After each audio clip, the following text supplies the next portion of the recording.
makumusta ko po muna ang inyong opisina, especially yung mga persons with disability po natin, ang mga kumukuha nitong PWD ID. Kumusta po ito sa inyo o diyan po sa opisina natin, sir? Marami ba? Gaano po ba karami yung mga nag-a-avail na nito o mga nakapag-avail na nito sa atin pong office, Sir Rex?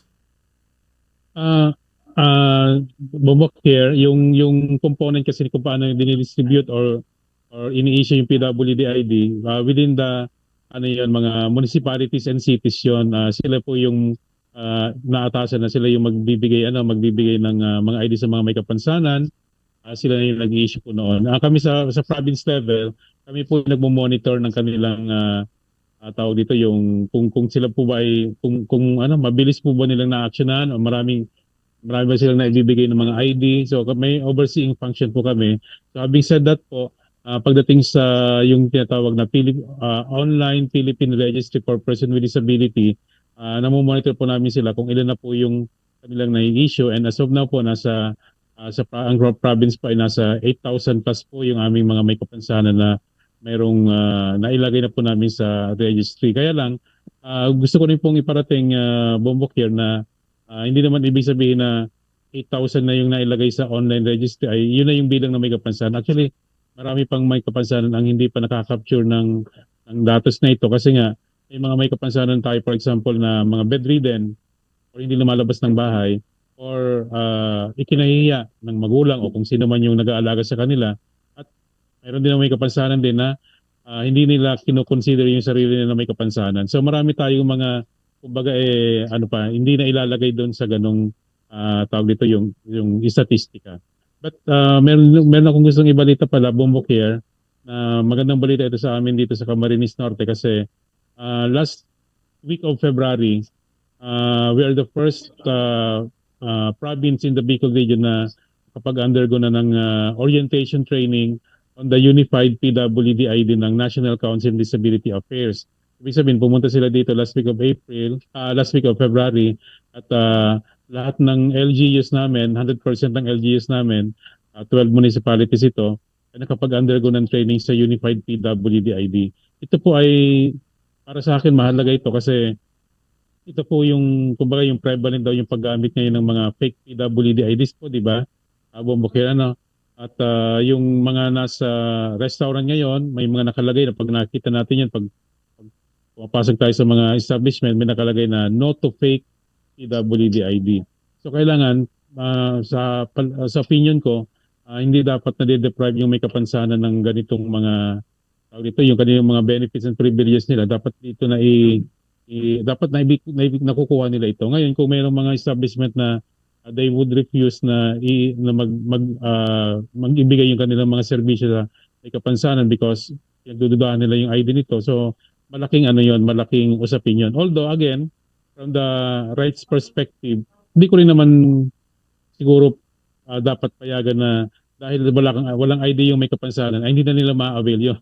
Diba kasi karapatan ng may kapansanan sa batas, ayon sa batas na pag siya ay may kapansanan, ma-avail yun. So kung may problema man dun sa kanyang ID, it should not be the burden of person with disability to prove na siya ay may kapansanan. Kailangan, for example, kung ang nag-issue sa kanya isang municipality, doon siya i-validate ng establishment kung ito ba ay valid ba yung PWD ID. Having said that, yung Unified PWD ID yung sasagot noon. So, kaya nga medyo sana nakikiusap din tayo o nananawagan sa iba nating mga kasamang PIDAW sa ibang parte ng Bicol na dapat makapag-undergo sila nito kasi kung hindi mali-deprive yung mga may kapansanan or mapuput into ano nga yung situation yung may kapansanan na pwede silang pagdudahan kung tunay ba yung kanilang PWD, yung ano nila, yung ID nila. So, kaya natutuwa kami, Bombo Care, na we were able to organize this event kasi just to ano din siguro yung prove na or para mag-lead tayo dito sa Bicol na makapag-set tayo ng standard na kailangan yung mga may kapansanan natin, lahat ng mga benefits and privileges ng batas ay naibibigay natin sa kanila ng maayos. Alright. Ito, Sir Rex, maitanong ko lang, lahat ba Sir Rex ng mga PWD dapat kumuha ng PWD ID or pwede ring hindi, Sir Rex? Yun yung responsibilidad ng mga LGUs ano. Yung sa tanong na yon, yun kasing ID na yon, sabi nga ang ino-orient nga namin yung mga may kapansanan, parang yun yung magiging pasaporte nila para makuha yung mga privileges sa mga benefits na naaayon sa kanila. Although, siyempre, sabihin natin na kahit wala kang ID, siyempre, karapatan mong makapag-park sa parking for PWD. Yun nga. Yun nga lang, pagkakain ka sa restaurant or sa mag-a-avail ka ng gamot, o kailangan yung PWD kasi nileles kasi yun sa tax nung mga establishment. So kung wala kang maipakitang ID, walang ID number silang mailalagay sa kanilang system, so hindi nila makiklaim yung discount. So yun ang usapin na kailangan talaga magkaroon ng ID ang mga may kapansanan. Tulad din naman ng mga senior citizen para ma-avail nila yung mga ganong mga privileges ika. Alright, yun. So, parang ano, ibig sabihin talaga pala, Sir Rex, kumuha pa rin talaga dapat ng PWD ID yung mga PWD po natin para sa ganitong mga benepisyo, makinabang po yung ating mga PWD. Anyway, sir, ito pag-usapan po natin, paano ba, sir, kumuha ng PWD ID? Pwede ba ito sa online? Tutungo dyan sa opisina ng mga LGU or paano po, Sir Rex? Ayun nga po, tama po yung tanong mo, Bumbukia, kasi isa sa dahilan kung bakit hindi na nai-issue ng ID yung ibang may kapansanan kasi hindi sila pumupunta doon sa opisina ano or kaya yun naman yung kamag-anak nila o yung guardian nila o yung kanilang personal assistant ay hindi nga nagpupunta doon para mag-fill up ng form. Ah, pero again, babalik ko na naman yung responsibilidad sa mga PIDAW na kailangan kasi yung mga PIDAW, nagbabara-barangay sila at sabi nga, kailangan kung magbabahay-bahay para masaturate po natin yung mga may kapansanan na kasi nga yung karapatan ng mga may kapansanan ay dapat hindi lang nakatali doon sa ID. So ngayon dahil nakatali nga sa ID yung mga privileges na yun, dapat yung ID na yun ma-avail ng may kapansanan, ng lahat ng may kapansanan. So dalawa yun na kailangan na yung mga kamag-anak situate na matulungan nila yung may kapansanan na makakuha ng ID. So, hindi naman yung mga PIDAW na dapat hindi lang sila naghihintay sa kanilang mga opisina, dapat pupunta sila sa kahit mga liblib na lugar para ma-issue ng ID yung mga may kapansanan. Ang nagiging concern natin dito, Bombokier, yung pagdating na sa tinatawag na categorization ng disability, meron tayong tinatawag na dalawang level ng may kapansanan, yung apparent sa yung non-apparent. Yung apparent, yung mga tulad ng mga physical, na unang kita mo pa lang, alam mo nang may kapansanan. Tulad ko, ako ay naka-wheelchair at yun ang ginagamit kong means of mobility. So alam na agad na ako ay may kapansanan. So yung mga ganun. So pag apparent ang disability ng isang may kapansanan, yung kita na agad, hindi na kailangan ng medical certification galing from the doctor. Kasi nga, sabi nga natin, sasabihin lang naman ng doktor, may kapansanan ka. Alam na natin lahat yan na may kapansanan ngayon. Kasi nga, di ba, hindi naman, for example, in my case, di ba, ako nakatayo talaga doon. So, ganun. Kaya lang, may problem tayo doon sa ganun aspeto. Kasi may ibang PIDAW or ibang MSWD o focal person na nire-require pa rin nila yung mga may kapansanan na kumuha ng medical certificate kasi sabi daw yun ng kanilang RHU. So, malinaw na malinaw dun sa administrative order ng NCDA na hindi kailangan kumuha pag ikaw ay apparent. Kukuha ka ng medical certification pag ikaw ay non-apparent. So again, yung non-apparent naman, yun yung mga hindi natin halata o hindi nakikita. For example, yung deaf. O paano masabi na yung deaf ay nagbibingi-bingihan lang. Siyempre, kailangan yan may medical certification.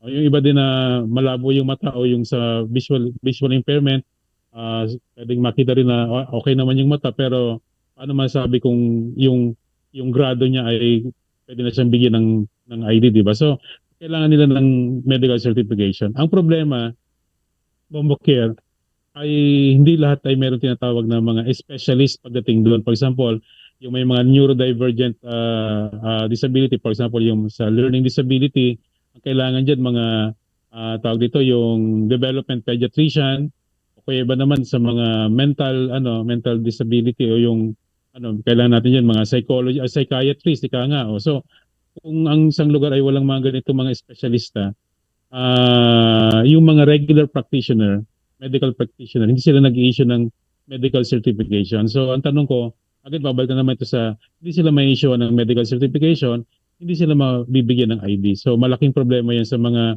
mga probinsya tulad ng Camarines Norte na halos walang mga espesyalista pagdating sa mga ganong klase ng disability.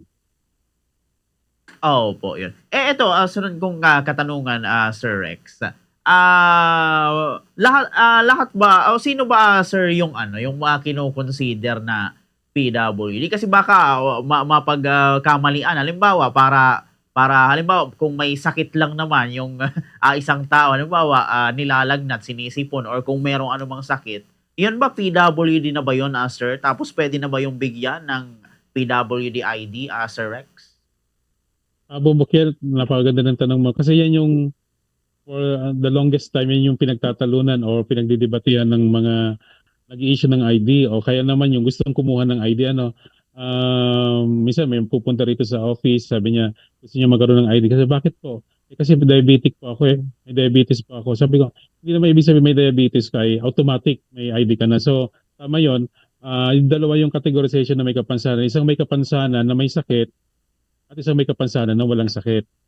In my case, ako ay may kapansanan, wala naman akong sakit, 'di ba? Pero ako ay may kapansanan because hindi ako makatayo, 'di ba? So hindi ako makalakad. So wala naman akong sakit pero ako may kapansanan. Yung iba naman may kapansanan dahil sa sakit, 'di ba? For example, yung may diabetes nga siya and having said that, either nabulag siya, naputulan siya ng paa o nagdadialysis na siya. So pag ano na yung punto ng dumating yung point ng sakit ng diabetes dahil sa ganun, may issue na siya ng ID because meron na siya tinatawag na functional limitation. Ibig sabihin, hindi na siya makakita ng maayos, hindi na siya makalakad, or hindi na siya makapagtrabaho because of that. Pero kung ikaw naman, again, diabetic ka pero meron kang tinatawag na yung medication, tinitake mo siya araw-araw, and having said that, nakapagtrabaho ka pa rin, nakapag-aral, isabihin, normal pa rin yung function mo sa pang-araw-araw, ikaw ay walang kapansanan. So, ganun po yung tinitingnan po natin ngayon na disability categorization. Again, sa mata naman, dati po, pag yung isang mata na hindi na nakakita, kinukonsider na natin yun na may kapansanan. But again, dun sa paliwanag last year, noong bagong disability categorization policy ng DOH, ayon sa international standards, kahit basta daw functional pa yung isang mata, consider pa rin siyang walang kapansanan. Pero, pag dalawang mata na yung apektado mo, tulad for example, ikaw ay yung duling daw po ay papasok sa kapansanan kasi nga, dalawang mata na yung apektado. So, yun po yung mga bagong, ngayon, mga pulisiya na, although nililinaw lang niya yung tawag dito, mga definition. For example, yung psychosocial, ang psychosocial, di ba, yung minsan yung, kumbaga, meron kang depression o gano'n, magiging may kapansanan lang yan. Pagpasok natin yung tawag na mental impairment or disability, na ibig sabihin, paulit-ulit na yon. Kumbaga, hindi mo na siya makope with yung sabihin, meron ng findings yung mga espesyalista na ikaw ay meron ng sakit pagdating sa ganon. So having said that, specialist sila makakapag-determine noon. At hindi ibig sabihin ng, kasi sa pag-i-issue ng ID dati, pag hindi mo maipaliwanag yung sakit, lalagay mo lang psychosocial. So ngayon po, kailangan na po talaga ng mga medical expert na magsasabi kung siya po talaga ipapasok doon. Kaya medyo naghigpit na po yung pag-i-issue ng ID natin because of so many yung tinatawag na mga prevalent use of fake PWD IDs. Kasi nga, usually sa mga LGU po, Bombocare, pag malakas ka lang sa PIDAW, malakas ka kay Mayor, malakas ka sa munisipyo, may issuean ka na ng ID. Ngayon po hindi na. Alright. Eto, Sir Rex, isang katanungan na lang bago tayo tumungo sa next nating pag-usapan. Gaano ba, sir, kaganda O ano ba, gaano ba sir kahalaga ang PWD ID? Ano ba ang nagagawa nito pag meron ito? Compare sa wala, Sir Rex. Para sa akin napakalaking bagay yan kasi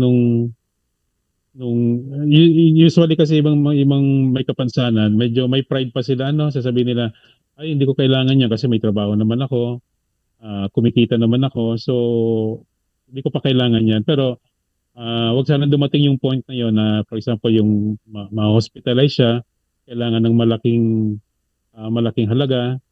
So kailangan mo talaga yon, yung PWD ID na yon. So hindi lang yon, ah ginagamit ko yun sa pang-araw-araw eh. Pag bumibili ako ng pagkain, bumibili ng gamot, and even basic necessities. Kasi, bumukir, pag sa basic necessities, ano yun, meron kaming 5% discount. Pag sa mga, ano naman, yung paggamit, yung sa pagpapa-check up, yung sa bibili ng, for example, ng yung pamasahe, 'di ba, yung ticket sa eroplano, sa bus, 20% naman 'yon, 'di ba? So, malaking bagay yung PWD ID para sa aming mga may kapansanan. Kaya sabi nga namin, dapat hindi ito napupunta doon sa mga tao na wala namang kapansanan pero gustong i-avail yung mga ganon. Kasi doon nagka-problema eh. Kasi sabi daw nila, billions of pesos daw yung nawawala sa tax because doon sa mga napakaraming PWD ID na nai-issue dun sa mga hindi naman talaga PWD. Alright, yun. Very well said, Sir Rex. Ito, dako tayo sa next topic natin, sir. Ngayon, na tinalaga po ni President Marcos yung, itinalaga po ito ni President Marcos, kung hindi ako nagkakamali, yung 4-day work week sa mga nagtatrabaho sa gobyerno. Sa atin, sir, kumusta? Tayo ba ay nasasakop or naapektuhan din po nito? Isinasagawa na po ba natin ito? Sir, kumusta po? Umukya dito kasi sa province kasi yung mga munisipyo comply sila dun sa directives, ano. Dito sa provincial government wala pang wala pang utos sa amin na mag-undergo rin ng 4 days work week kasi nga may nakalagay daw kasi dun sa guidelines nung yung ng DILG na pagdating sa mga LGUs, encourage daw po yung pag-implement nun. So parang ang mandated yung mga national government agency. So having said that, gusto ko lang i-relate dito sa ganitong mga pagkataon, yung Republic Act 10524, yung 10524 na sa mga may kapansanan, mayroon ng provision doon na nakalagay na pwede kami mag-avail ng tinatawag na alternative work arrangement or AWA. So, nakalagay naman din yon sa rules ng civil service. Nandun pa, pwede naman yan yung tinatawag na yung flexi time, di ba? Kaya ngayon ginagawa yun ng mga LGU yung flexi time, di ba? Either 7 to 6 sila o kaya naman 8 to 7. Yung mga ganong ang tawag doon flexi time. So, inaabil na rin yan ng mga sa batas sa Republic Act 10524. Bago pa mag-pandemic, pwede na daw i-avail ng may kapansanan. Sabalit, wala pang president noon, kaya nung nagkaroon ng pandemic at yan ay na-institutionalize ng Civil Service Commission, I can say na pwede nang i-gamitin yun ng mga may kapansanan. Kaya lang, in my case kasi, hindi ko naman ina-avail yun kasi nga, mas gusto ko pa rin na pumapasok dito sa opisina para din, syempre bilang head of office, ikaw yung nag-supervise dun sa mga tao mo. So, kailangan nandito ako sa opisina. Saka, naman, okay naman sa akin yun. Mas, nung ako ay tawag dito, yung during the pandemic, hindi ako pumasok sa opisina ng almost 1.5 years at napakahirap pala bumbok yan na work from home ka lang all throughout kasi mas maganda pa rin naman na sa mental health natin na meron pa rin tayo nakikitang ibang tao, di ba? So, yun. Opo. Pero para sa inyo, sir, itong 4-day work week na ito,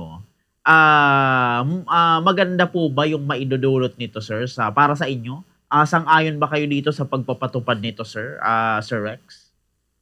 Actually, sangayon ako dyan, Bombok, kasi, di ba, hindi lang naman kasi, gaya namang sinasabi ko sa mga kapwa ko head of office, nung nag-meeting kami, ang objective nito is energy saving, di ba? Yung makapagtipid tayo. So, hindi lang naman yung pagpunta mo ng opisina, hindi ka gagamit ng aircon o ng ilaw, pero yung pag-travel din, di ba? Yung gagamit, syempre, yung transportation, gagamit ng gasolina yan.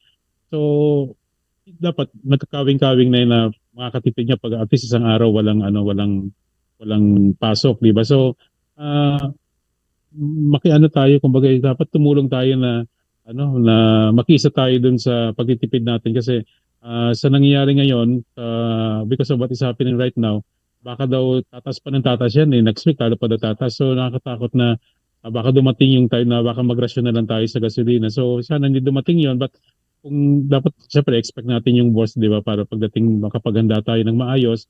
At kailangan siguro lahat tayo mayroong ambag pagdating sa pagtitipid ng enerhiya, ika nga. Alright, yun. So ito, sir, palibhasa marami pa sana tayong pag-uusapan, sir, pero palibhasa konti na lang yung ating oras. Siguro sa ibang mga pagkakataon naman natin, sir, ituloy. But for now, sir, siguro bago tayo magtapos, ano na lang, sir, yung maiiwan natin na mensahe sa atin pong mga nasasakupan ng mga PWD, sa mga nakikinig po sa atin, sa PDAW ng iba't ibang lugar tungkol po dito sa atin pong pinag-usapan, especially sa PWD ID. Sige, sir, ibigay ko po sa inyo ang linya. Oo. Yun, siguro yung personal opinion ko pagdating nga dun sa ganong issue at nakikita ko naman kasi na at the end of the day, ano ba yung bilang PIDAW of officer, nandito po kami para iangat yung sitwasyon ng mga may kapansanan, i-advocate yung kanilang mga karapatan. Dapat we see to it na na-avail ng mga may kapansanan yung lahat ng kanyang mga pribilehiyo. Kasi parang mayroong resistance, hindi naman resistance, kundi parang hindi pa yata priority ng mga ibang mga kasama natin sa PIDAW, yung tulad niyan, yung pagpapatraining sa Unified PW. Kasi pag hindi sila nag-training ng Unified PWD-ID, hindi nila alam kung paano mabibigyan ng Unified PWD-ID yung may kapansanan. So stop yon. So wala silang ibibigay na Unified PWD-ID. So again, pabalik yun dun sa tinatawag na karapatan ng mga may kapansanan. So ang sabi kasi ng mga hindi raw sila handa, kulang yung budget, dapat daw yung gobyerno, yung national government yung magbibigay ng budget para. Sabi ko, dapat within the resources ng local ng LGU, kaya na natin gawan yun. Kasi kami ng Camarines Norte, we are, diba, yung first class province pa lang naman namin, galing kami bilang sa second class. Balit lang din naman ang budget namin dito sa PIDAW as compare sa kanila. Pero we are able to do it kasi nga, yung priority. At the end of the day, we need to set our priority. At ang priority natin, yung paglingkuran yung may kapansanan. Ngayon, kung sabi ko nga, dumating sa point na hindi natin priority yung paglilingkod na yon, eh wag na tayong mag-stay bilang PIDAW officer. Ibigay na natin dun sa iba na gustong makapag-servisyo talaga. So yun lang.